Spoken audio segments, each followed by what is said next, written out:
Like so many in the United States, Claudia Hernandez wakes up every day, goes to work, and comes home to take care of her children. Only Hernandez is not a U.S. citizen. Well, I came in when I was 13 years old to California, and I was, of course, illegal. And I was living in California for about, I'll say 20 years. And then I came to Maryland 10 years ago. And after decades of living and working in the U.S., the law finally caught up with her. She was facing deportation. If I was going to be deported, then who's going to take care of my kids? Who's going to see that my daughter goes to school every day, that she's healthy, that she's fine, that she eats, that where they're going to go to sleep?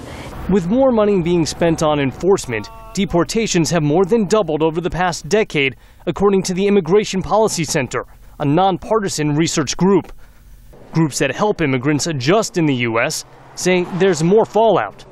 Jaime Ferrant is with AYUDA, which provides legal services to immigrants. The enforcement factor does play a role, and what it more plays a role into is into migrants using smugglers and going into organized crime to seek assistance to cross the border. Along the border with Mexico, recent violence has sparked renewed concern.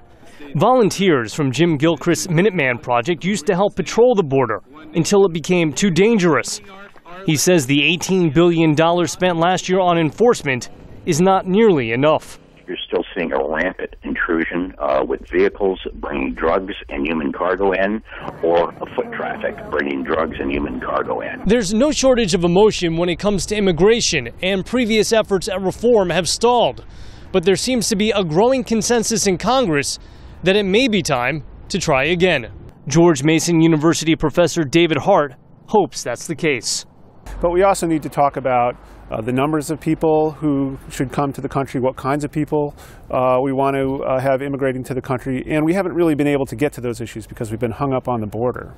As for Claudia Hernandez, she considers herself lucky.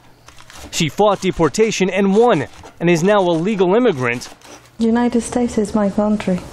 Of course, I've been here more than half of my life, and I respect the United States. This is my country. Dreaming of one day becoming a U.S. citizen. Jeff Seldin, VOA News, Washington.